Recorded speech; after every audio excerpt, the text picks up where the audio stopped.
Oke, ketemu lagi dengan Sir David. Nah, oke, pada saat hari ini materi kita masuk ke dalam pembelajaran yang pertama ya, melanjuti video yang sebelumnya. Ya, jadi bagi kalian yang belum melihat video sebelumnya, kalian bisa lihat-lihat lagi video sebelumnya. Nah, sekarang kita masuk ke dalam pendalaman materi ya pada saat hari ini di pembelajaran kita. Ya, ini pendalaman materinya.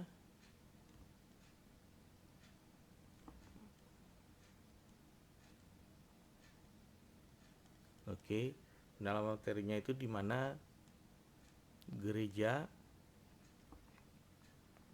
ya sebagai umat Allah yang baru.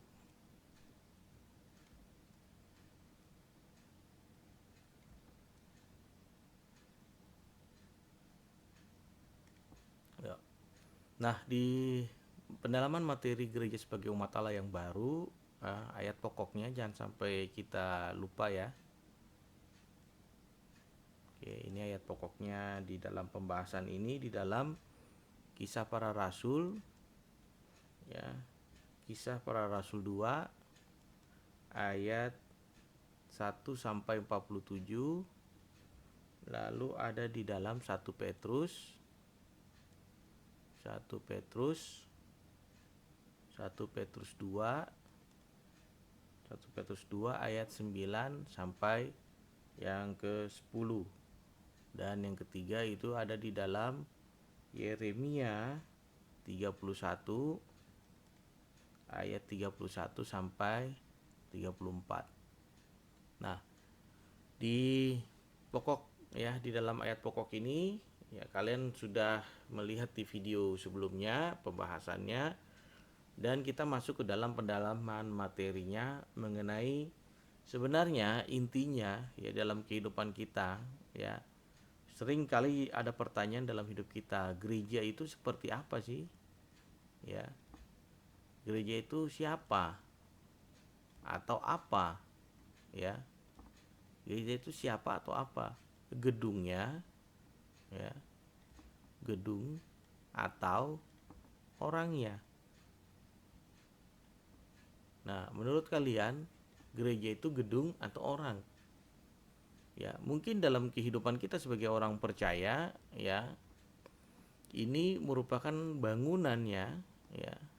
Ini hanya sekedar bangunan, tetapi ini merupakan isi, ya, isinya.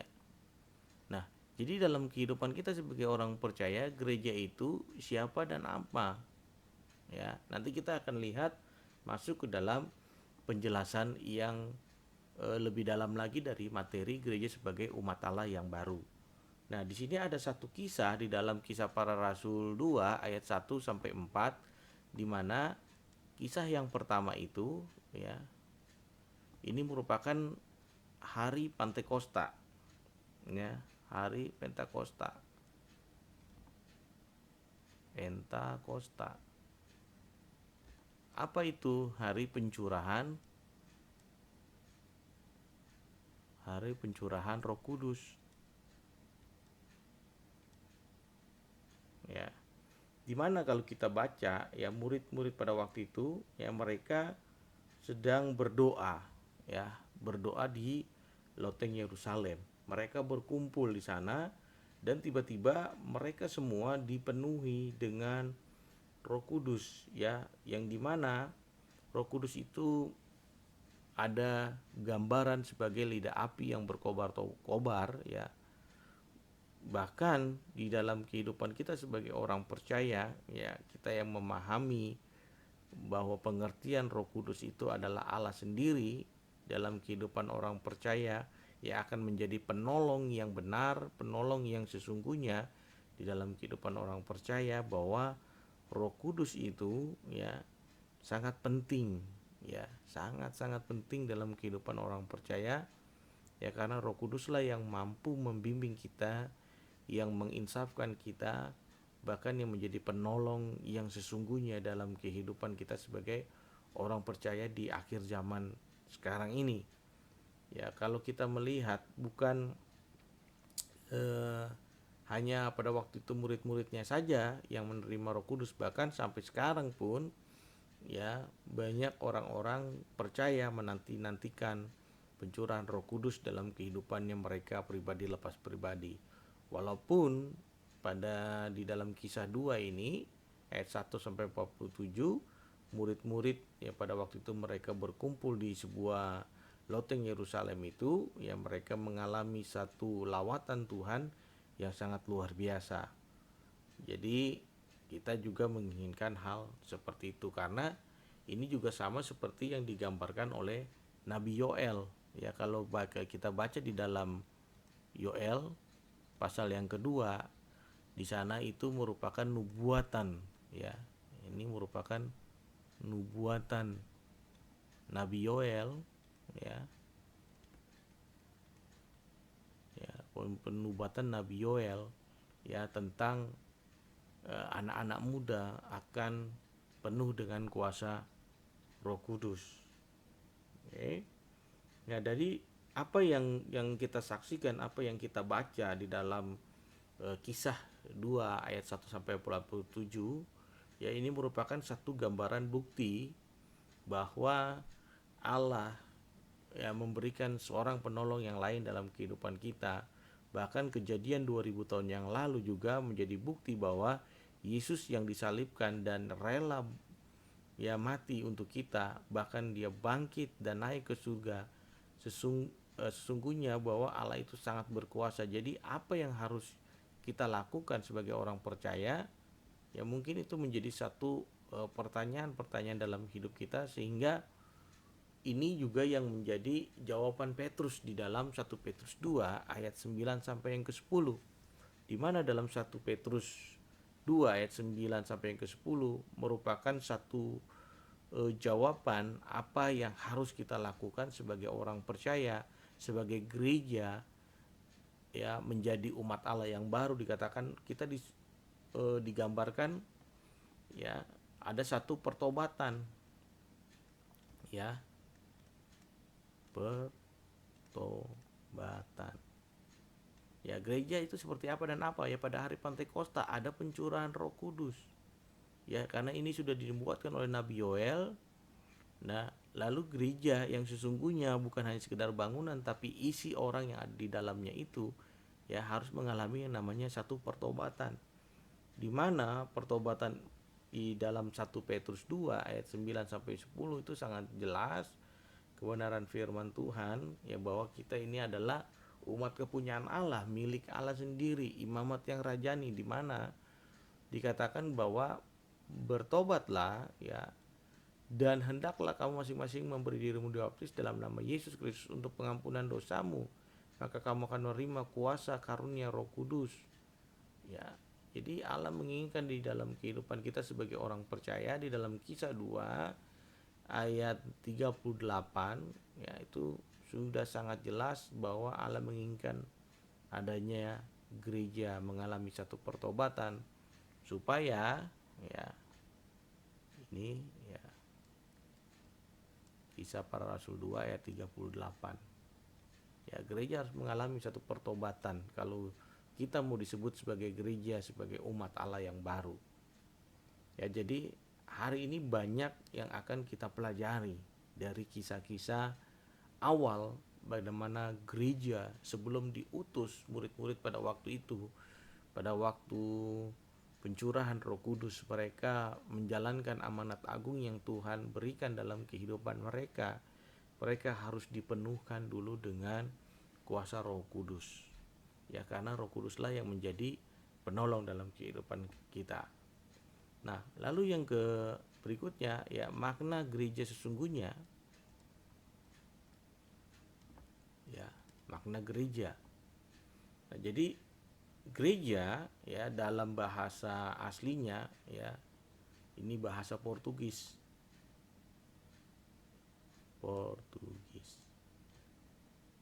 Ya, yaitu igreja.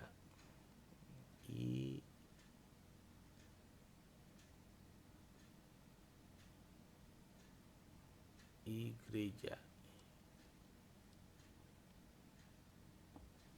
Ya di bacanya itu igreja, ya. Pembacaannya igreja, ya, igreja. Jadi igreja itu ya memiliki arti dalam bahasa Portugis itu dikatakan sama dengan akar kata dari bahasa Spanyolnya, ya, itu iglesia.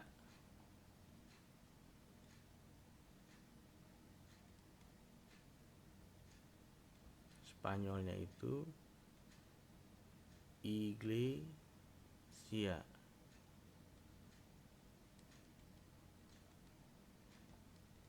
Iglesia. Nah, dalam bahasa Yunaninya itu eklesia.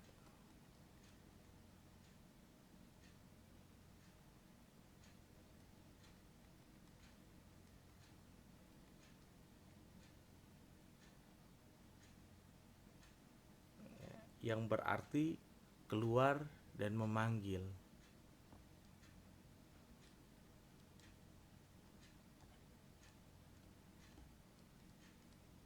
Keluar dan memanggil.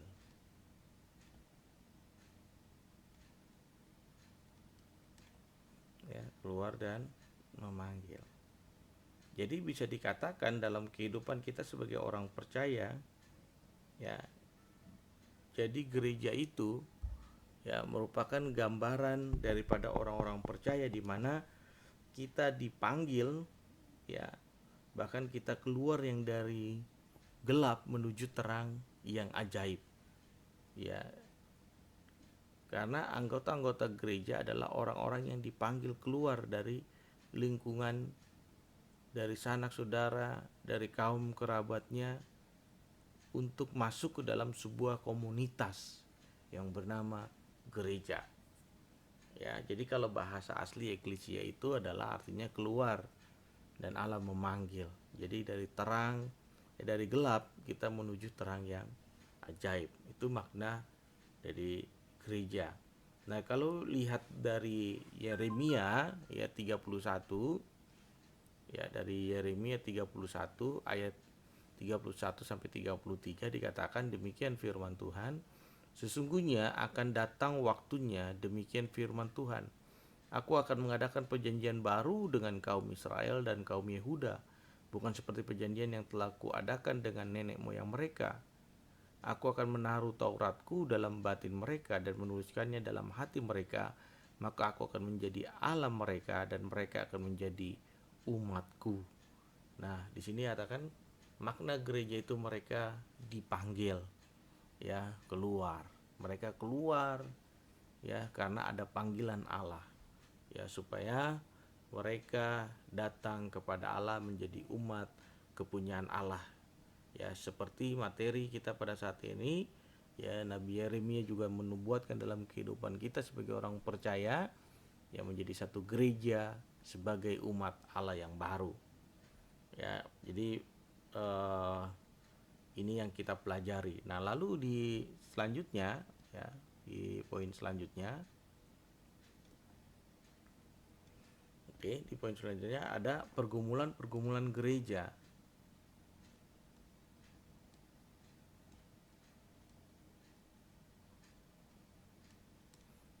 Ya, pergumulan gereja. Jadi dari arti gereja dan maknanya gereja itu sendiri, jadi kita bisa menyimpulkan bahwa gereja yang sesungguhnya, ya, merupakan umat Allah yang baru, berarti orang, ya, berarti orangnya, isinya, ya. Jadi isinya bukan gedungnya, tapi orangnya. Ya, ini yang Allah inginkan. Jadi gereja, pergumulan gereja yang pertama itu, ya, yang pertama gereja yang terbuka.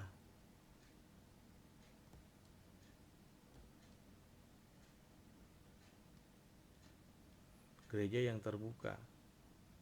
Jadi maksudnya gereja yang terbuka adalah, ya, gereja yang menjadi contoh, ya, menjadi teladan, ya, menjadi contoh dan teladan.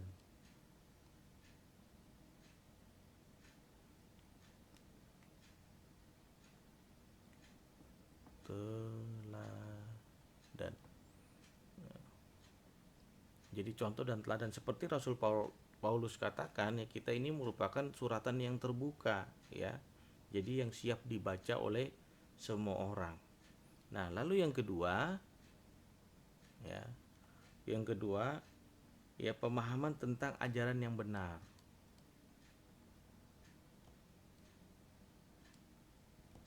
Tentang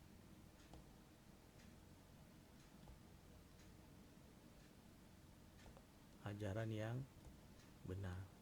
Nah, sekarang ini pergumulan-pergumulan gereja mulai banyak aliran-aliran yang menyesatkan, ya, sehingga ajaran yang benar yang sesuai dengan kebenaran firman Tuhan, ya, dia harus mengacu kepada kebenaran firman Tuhan, tidak ada penyelewengan di sana. Nah, kalau kita baca, ya, di dalam Markus, ya, ini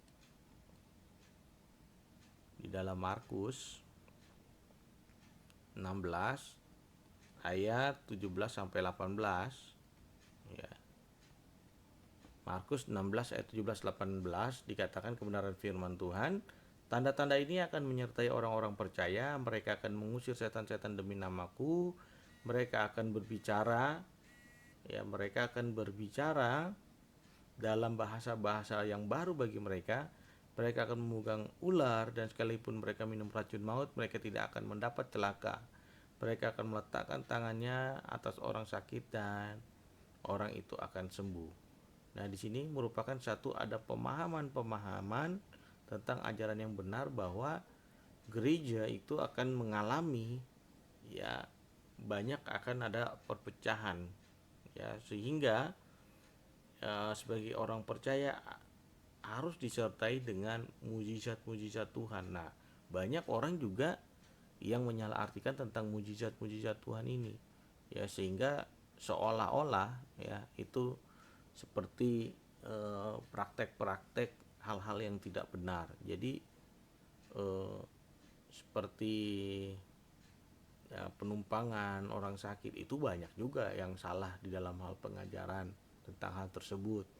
Lalu tentang praktek-praktek yang lainnya juga, karena selain eksklusif atau kesukuan, ya, banyak juga gereja-gereja tertentu itu menganggap dirinya yang paling benar dan yang paling suci, ya, karena mereka, wah, gereja ini sanggup menyembuhkan orang atau membangkitkan orang mati, sehingga itu yang akan membiaskan arti gereja yang sebenarnya, bahwa sesungguhnya Tuhanlah yang memberikan kesembuhan, Tuhanlah yang memberikan mujizat, bukan manusianya.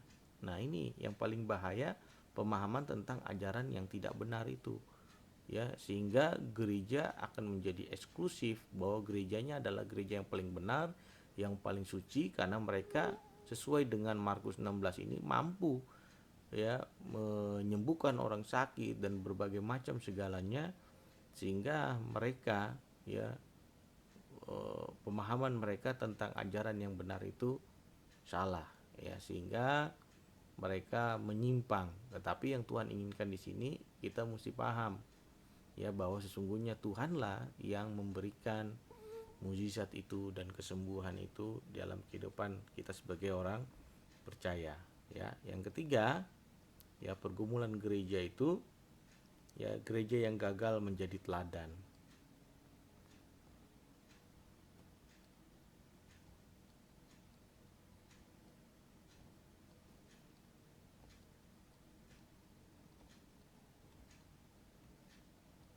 Nah, seperti tadi di awal, menjadi gereja yang terbuka, menjadi contoh dan menjadi teladan. Nah, kadang kala pergumulan-pergumulan gereja saat ini mereka tidak menjadi teladan sehingga mereka gagal, ya. Dimana kalau kita melihat satu contoh, ya, tentang tokoh kemerdekaan India yang bernama Mahatma Gandhi, ya, kita mungkin sudah baca di kelas 6 itu kisahnya, ya, di waktu di pelajaran SD, atau kalian bisa cari di searching di internet tentang Mahatma Gandhi. Ini merupakan tokoh yang sangat luar biasa, ya, karena Muhammad Gandhi sering membaca Alkitab, ya, khususnya kitab Injil Matius. Ia sangat tertarik dengan ajaran Tuhan Yesus, terutama tentang doa Bapa Kami. Ya, banyak satu pelajaran-pelajaran yang diambil. Tetapi pada saat itu, ya, Mahatma Gandhi melihat bahwa kekristenan, ya, tidak sesuai dengan apa yang diajarkan menurut apa yang dia baca di dalam Matius itu, mana ada di dalam doa Bapa Kami tentang hal mengampuni. Ya, mungkin kalian udah belajar di kelas 7, ya, tentang bagaimana indahnya mengampuni. Ya, jadi kalian bisa lihat betapa sulitnya memang orang mengampuni. Makanya gereja itu kadang gagal menjadi teladan. Nah, yang keempat, ya, poin keempat pergumulan gereja yaitu hidup saling berbagi. Nah, ini, ya, hidup saling berbagi. Nah, jadi dalam kehidupan kita, sebuah cara hidup yang sangat menarik, ya, yang perlu diperhatikan oleh gereja, bahwa setiap orang, ya, pada waktu gereja perdana, ya, gereja pertama kali, yaitu mereka menjual harta milik mereka dan mereka saling berbagi. Nah, ini yang diinginkan juga, ya, pada saat-saat sekarang ini, di masa-masa pandemik seperti ini, gereja harus menjadi teladan, menjadi contoh, dan gereja juga harus saling berbagi, ya, baik itu tenaga, waktu, harta benda kita. Nah, kalau kita melihat orang-orang yang kesulitan, orang-orang yang mengalami satu permasalahan perekonomian, kadang kita yang mampu itu kita masa bodoh, cuek, acuh. Nah, tapi pada saat ini kita mau belajar bagaimana gereja yang sesungguhnya, orangnya, isinya itu harus saling berbagi, ya, saling bisa memberi. Nah, seperti itu, saling memperhatikan, ada rasa peduli, ya. Ini saya lebih lebih sukanya ini ada rasa peduli, ya, peduli atau empati, ya. Ada empati, ada rasanya untuk kepedulian kepada sesama. Nah, ini yang menjadi gambaran gereja sebagai umat Allah yang baru. Allah ingin merombaknya, bahwa bukan hanya sekedar bangunannya, ya, ini yang Tuhan tidak inginkan adalah ini, ya, menjadi satu bangunan, ya, menjadi satu bangunan saja, tapi Allah menginginkan yang seperti ini, orangnya, isinya. Ini yang Allah inginkan. Sehingga apa?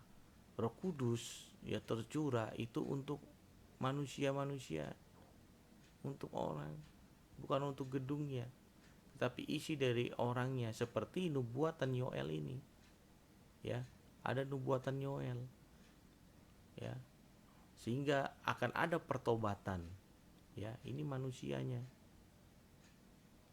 ya, ini manusia yang mengalami satu pertobatan, bukan gedung yang bertobat, tetapi manusianya yang harus mengalami satu pertobatan, sehingga dia bisa dikatakan umat Allah yang baru, ya.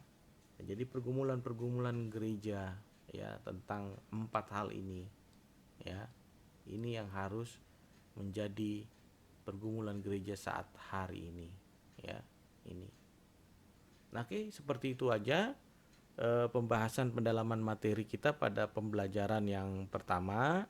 Nah, tugasnya untuk kalian, ya, kerjakan di dalam halaman di buku cetak kalian, yaitu di halaman 10 tentang poin F, ya, penilaian. Ya, kalian kerjakan di buku paketnya, langsung di buku cetaknya tulis jawabannya kalian, ya, seperti itu. Dan jadi di pertemuan berikutnya kita akan mengadakan evaluasi, ya, ujian latihan untuk pemahaman materi kita pada bab yang pertama ini, di mana bab yang pertama ini secara keseluruhan adalah gereja yang terbentuk di Yerusalem pada hari Pantekosta itu adalah sebuah karya pekerjaan Roh Kudus, bukan pekerjaan manusia. Ya, jadi gereja perdana itu terdiri dari orang-orang yang beraneka ragam suku, bangsa, ras, dan bahasa. Dengan demikian gereja adalah komunitas yang terbuka, ya, bukan menjadi satu komunitas yang eksklusif tapi inklusif. Yang terpenting dari gereja bukanlah gedungnya melainkan orangnya. Itu berarti sederhana atau mewah gedungnya tidaklah penting dalam hidup kita. Jadi orang-orang di gereja perdana hidup dengan berbagi kepada sesamanya. Gaya hidup itu masih dilakukan terus-menerus sampai saat hari ini. Banyak orang Kristen dan gereja yang berbagi lewat persembahan harta benda mereka, lewat bantuan mereka kepada orang miskin, korban bencana alam, beasiswa pendidikan, bantuan kepada orang-orang jompo, keperpihakan kepada korban-korban ketidakadilan dan lain-lainnya. Itulah yang gereja harus ada, yaitu rasa empatinya. Ya, seperti itu. Ya, sekali lagi saya mau katakan bahwa ini merupakan pendalaman materi kita tentang gereja sebagai umat Allah yang baru. Nah, di pertemuan berikutnya kita akan masuk ke dalam evaluasi. Jadi persiapkan dirimu bahwa materi pembelajaran yang pertama ini kita akan masuk ke dalam evaluasi latihan sampai di mana kemampuanmu untuk mendalami materi ini, ya, gereja sebagai umat Allah yang baru. Oke, sampai di sini pemahaman dan pendalaman materi kita pada pembelajaran yang pertama ini. Semoga kalian bisa mengikutinya, ya, dan mencernanya dengan baik sehingga kalian paham dan mengerti akan materi ini. Oke, terima kasih. Tuhan Yesus memberkati.